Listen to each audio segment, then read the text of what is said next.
rahmatullahi wa barakatuh.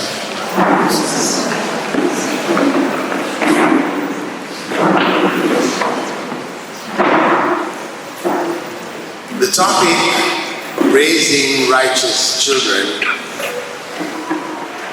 is one which is not specific to women, because the process of raising righteous children involves both the father and the mother. But as I'm addressing a female crowd, what I will speak about will be relative to yourselves. The first point that we need to consider, that if we want righteous children, we ourselves as parents have to be righteous. We have to do what is required in order that righteousness can be nurtured and established. Righteousness as a norm doesn't come out of unrighteousness, but comes out of righteousness itself. So, if we are considering raising righteous children as being something of major importance to us, then we have to consider where we started from. Because the righteous children are coming out of a couple, a husband and wife. So in choosing the husband for yourself, in choosing the husband, righteousness is going to go back to your choice. So to a large degree, besides the woman herself striving to be righteous, if she wants righteous children, she has to choose a spouse, a husband, who is likewise minded, one who wants to raise righteous children also, in the true sense, and not merely in the cultural sense, but in the true sense that the children,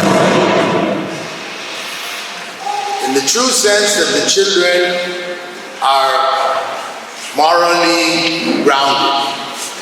Prophet Muhammad ﷺ had said, إِنَّمَا بُعِثْتُ لِأُتَمِّمَ مَكَارِمَ الْأَخْلَاقِ. I was only sent to perfect for you the highest of moral character traits. Morality. Prophet Muhammad ﷺ summarized his message, what Allah sent him with as the last messenger to humankind, in a nutshell, morality. So that has to be foremost in our minds. Husband and wife have to be conscious of this Islamic focus. So the Prophet ﷺ advised that as women, men are married for four main reasons. Now the hadith goes women, because I'm talking to you what's relevant to you here is that men, because though he said women, the same thing applies to men.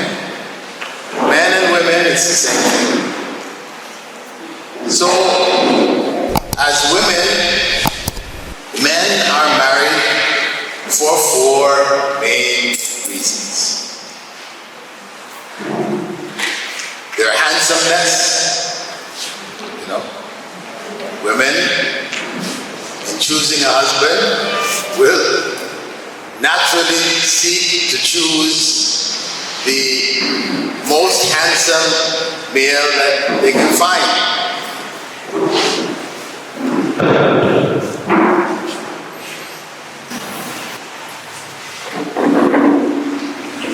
Though the most handsome male may not help them raise righteous children. The handsome male who knows that he's handsome is proud, presumptuous, and may not be prepared to help in raising righteous children. However, if the handsomeness has not affected his character, there is no harm. The second focus is wealth. Marrying someone who has plenty of sustenance, he is able to provide all the necessary and superfluous aspects of a home, setting up a home. Also, women will try to choose someone who has respect in the society, has high status, etc. And last but not least, they may choose the male to be their husband based on his religiosity, how religious he is. And after outlining these 4 reasons, which are both for males and females, the Prophet ﷺ had said, take the one who is religious and you will be successful. فَاظْفَرْ بِذَاتِ الدِّينِ تَرِبَتْ يَدَاكَ. So, that is the general picture which focuses on the importance of the religiosity of the husband and for the male, the religiosity of the wife as a starting point. Because raising righteous children, if you already have children, and you're just now thinking about raising righteous children, the boat, you missed the boat. The boat has sailed and you weren't on it. So you have a big job ahead of you. And this is why the Prophet ﷺ also had said, if someone whose religion and character is good, and he asks for your daughter's hand in marriage, and you refuse him, there will be corruption in the land. If the refusal is based, as it's commonly based, on tribal reasons, because you don't belong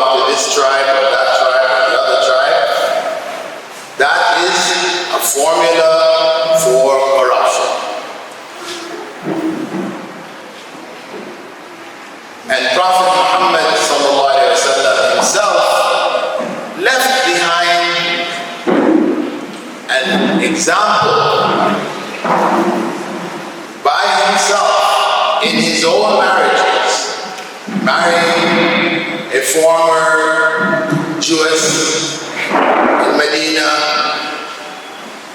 marrying an Egyptian, marrying from different tribes, even from the beginning. So, our concern should be that of religion if we want to raise righteous children.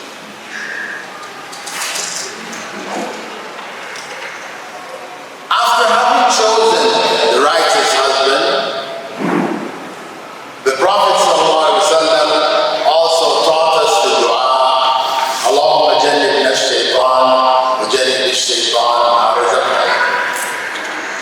O Allah, keep Satan away from us and keep him away from whatever children you have granted us or you will grant us. That is the dua which the Prophet ﷺ recommended for husbands and wives to make on their wedding night, on their coming together to produce the next generation. So that dua is essential. It should be learned, it should be known, and it should be utilized.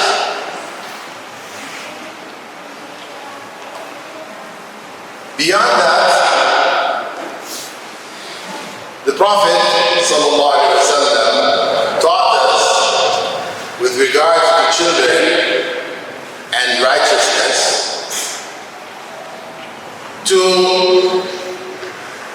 علموا أولادكم الصلاة بسبع. Teach your children salah by the age of 7. Now this doesn't mean that at 7 that's the time when you need to teach them. You start from earlier. They will imitate you. They'll want to pray beside you. Encourage them. And the best salah outside of the prescribed salahs, as the Prophet ﷺ had said, is the prayer of a man and woman, prayer in the home. Prayer at home, normally we consider prayer in the masjid 25 times, in Jama'ah 25 times superior to the prayer in the home. However, the Prophet ﷺ emphasized the importance of prayer in the home, saying that it's the best prayer after the obligatory prayers. Why? Because prayer in the home, as a standard practice, builds the foundation and the love of prayer among the children that are raised in that home.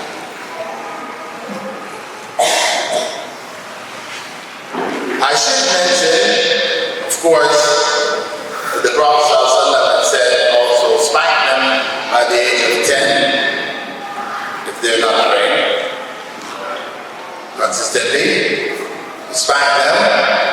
That, of course, this hadith is there and we should respect it, but only to keep in mind that the intention of the spanking is only to catch their attention, wake them up, rather than physical harm, where you end up brutalizing and abusing the children.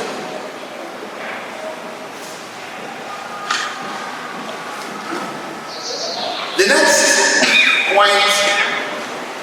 terms of raising righteous children is one which involves education of the parents. Education in the sense that today we have access to information regarding human social interactions and how people develop in different contexts, etc.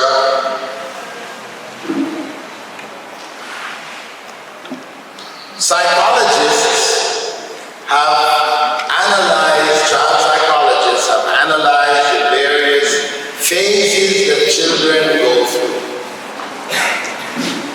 It is necessary for parents, mothers, and fathers to be aware of things. Not necessarily that they go and get degrees in psychology, of course they can. They're encouraged. And the International Open University offers bachelors in Islamic psychology, masters in Islamic psychology, and PhDs in Islamic psychology. It is a very important field. However, at least understanding the various stages that children go through is important in raising the children righteously. For example, there is a stage which is called the terrible twos. Those of you who already have children grown up, I'm sure you remember those days. The terrible twos are, memorable days where children seem to flip right around the age of 2. They flip and become resistant to anything that you try to tell them to. No, their response. They refuse to do what you tell them to. Now, people who don't understand that this is a natural phase that the vast majority of children go through. It lasts for a year or 2, some maybe longer, and they pass on. So in many of our countries, Muslim countries, where parents are ignorant of this phase, and they see the child flip, they automatically conclude they have been possessed by a jinn. They want to take the child to the sheikh, have the sheikh read over them, and all of this, because they didn't know that this is what all children, or most children, do. So the knowledge of the nature of the child is going to be very helpful in raising the children. Otherwise, the other negative consequence becomes one of harming the children. In order to break their resistance, their unwillingness to do what we tell them to do, then we apply pressure on them, and that can affect their character in the long run. They will carry things from the early age into their later years of life. So much so that a few years back in Canada, one of the sisters was from Pakistan, living there in Montreal, beats her child to death because he wasn't learning the surahs which the sheikh had given him. Beat the child to death. So Seeking knowledge is obligatory on us to be able to pass that knowledge on to our children, as well as to guide our own actions in dealing with them. And there are other phases. I mean, there are well-known phases which have been established, identified. The phase of imitation, where the child tries to imitate the father or imitate the mother, and that's another phase which goes on for a few years, and so on and so forth. So, the next most important area for raising righteous children is that of choosing your friends and their friends well. The Prophet ﷺ had stressed the importance of choosing righteous friends, because we will be raised on the day of judgment with our friends. So, as parents, on our level, we have to choose righteous individuals, families, to spend the greater portion of our time around.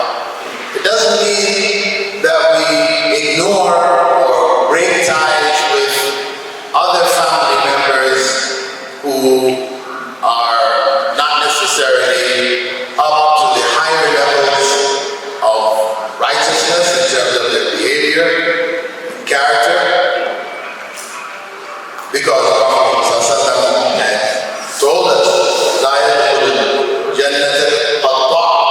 one who breaks ties with his family will not enter paradise. So we try to find a balance between the two. Establishing that relationship with good, righteous friends, whether it's our relatives or neighbors or workmates or whatever capacity we have developed friendships, we should be keeping righteousness in the forefront, in the same way that we kept righteousness in the forefront in choosing a husband in the first place. So, if those friends are ones whom you wouldn't like to be raised on the day of judgment with, then you need to distance yourself from them. Not break ties, but reduce the time spent with them, trying to find others who remind you of Allah and whose children would play in a way that is beneficial for developing righteous Muslim character. The seventh point that I came up with was schooling. Schooling, raising righteous children. A good portion of their early life is spent in school. So we have to say, as my brother reminded you, كلكم راع وكلكم مسؤول عن رعيته. Each and every one of you is like a shepherd responsible for his or her flock. You are a shepherd and you will be mas'ulun, you will be asked about your children. So when you choose the school for your child, it should be an Islamic school. As much as humanly possible, you should put them in an Islamic school. That is the right of the child. It's the right of the child that he or she is educated in an Islamic environment, because that's going to help them grow in righteousness and Islamic So you need to find a suitable Islamic or Islamized school, or you need to be about trying to set one up. On the primary and secondary level, those who set up schools, run schools, etc., tend to be females. And that's fine,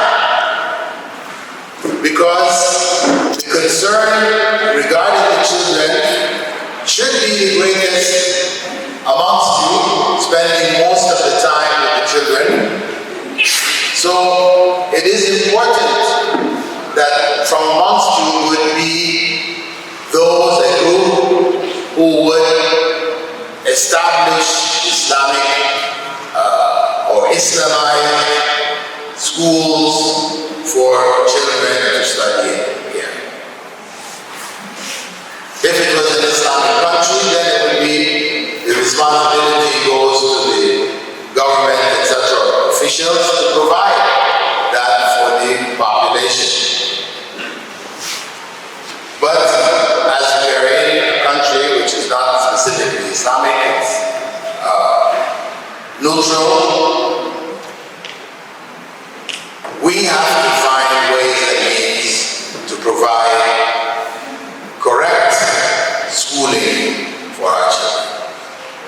And this becomes so critical when we consider that the majority of the time spent in school, in a day spent in school, this is what's going to influence the children the most. They will spend more time in school than they will spend with you as a mother or father. So, it being the most critical area in the 7 upwards level, it becomes critical for us to provide proper schooling for our children.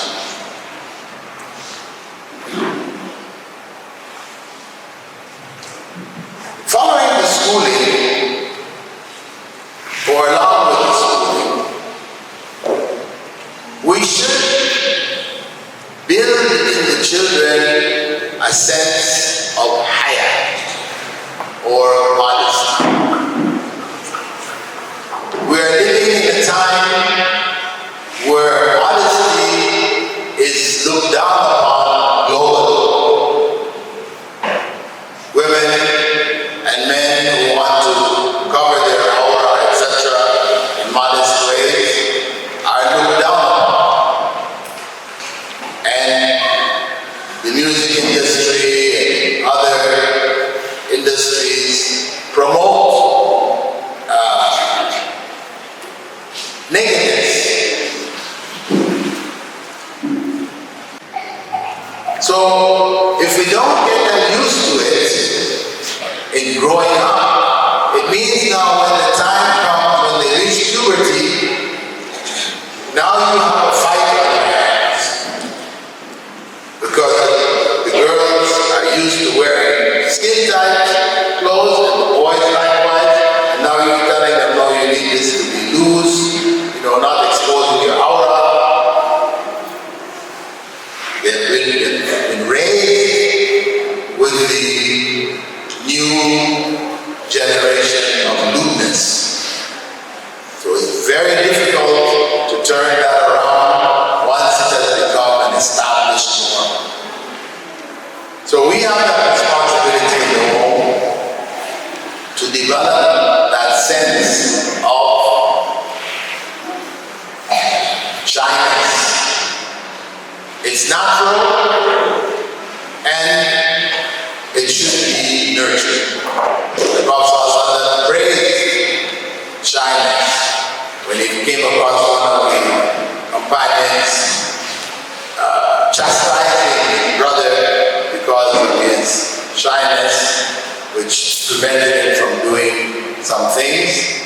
And Prophet ﷺ told him that, he's blessed that shines. So it's very important for us to develop honesty in our children and to maintain honesty amongst them when we are amongst them. The ninth principle has to do with social media. Social media today has become dominant.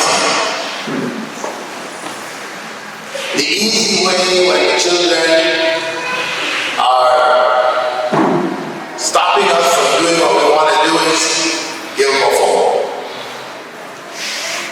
or give them an iPad. Give them something which will keep them busy. And it might work in the sense that you're now free to do what you need to do. But at the same time, we're damaging the kids. Damaging them in ways that may be very difficult to undo later on. So, we don't want to end up with a situation where everybody has a phone, everybody is busy with his or her phone. The family may be in a gathering together, but everybody is separate in their own apps or whatever, and the family bonds are being broken. Social media is challenging the bonds that hold families together. So, very important to keep this under control. Some families decide to remove it altogether. You will have no phones. Just the old analog phones which don't have images and all these other kind of things. You can't play games on them, etc. You just go with that. I say, mashallah, that's a good choice.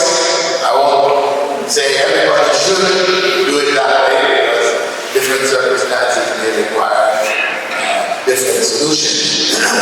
But controlling social media is critical. It's attacking the very foundations of the family. The 10th point to keep in mind as we are raising the family is to be able to distinguish between cultural Islam and Islamic culture. It sounds like the same thing. Culture, Islam, Islamic culture. No, cultural Islam is the Islam practiced according to tradition. What you found in your family, what you grew up with, what your parents did, what your grandparents do, your uncles, aunts, everybody around you doing this. And we assume that this is Islam. However, in many cases, it's not Islam. It's against Islam. It's against the teachings of Islam. Islamic culture is the culture which comes out of practicing Islam properly. That's the difference. So, very important to establish the Islamic culture on an educational level, on a social level, on all the levels that we function. Distinguish between the two, because this is a struggle, an ongoing struggle.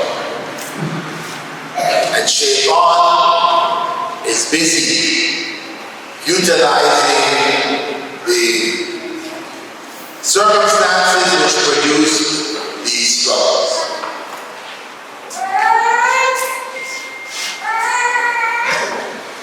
So, I just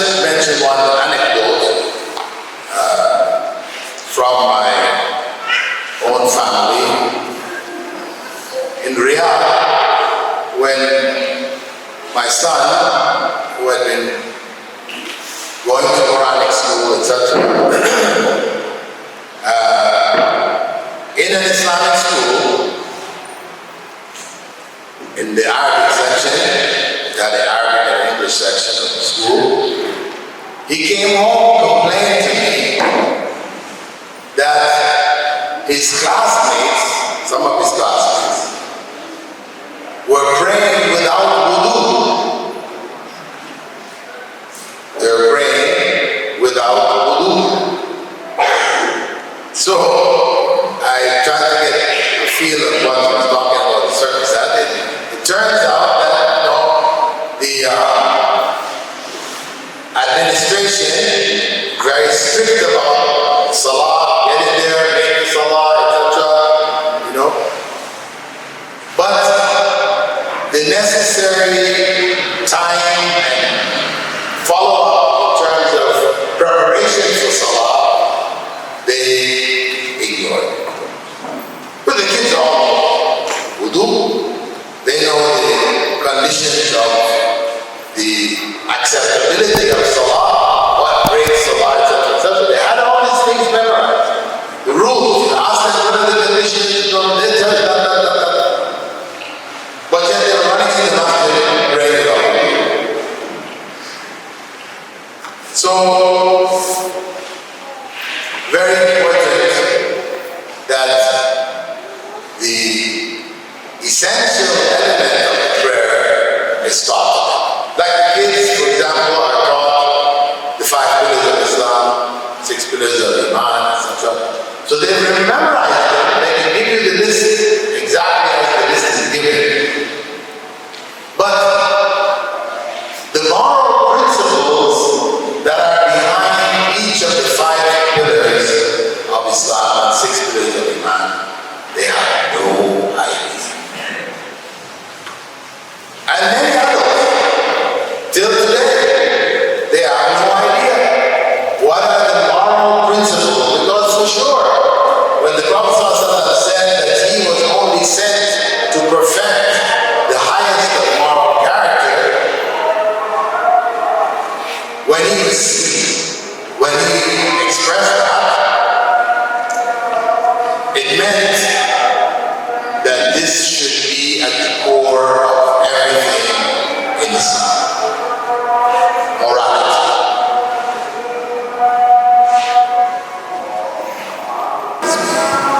11th point is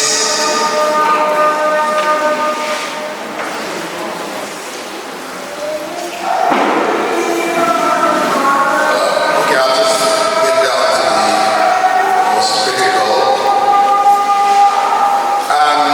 Among the challenges for raising children righteously is the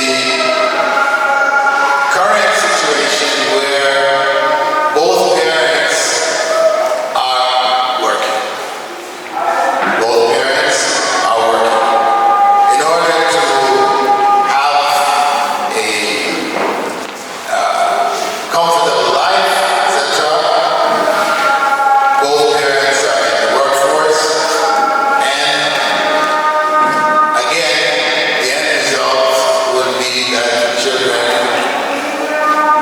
end up becoming neglected. Not enough time spent with those children. We have to question ourselves when both husband and wife are out working. If we're not able to provide the basic necessities, etc., through the husband, it's understandable that the wife also works to try to establish those basic necessities. But if the necessities are provided and the wife is going into the workforce out of a desire to feel more fulfilled, as a working mother, professional, etc., has a certain status in the society or whatever, we have to question ourselves and ask, is this really necessary? Is this the best way forward? Or shall we forego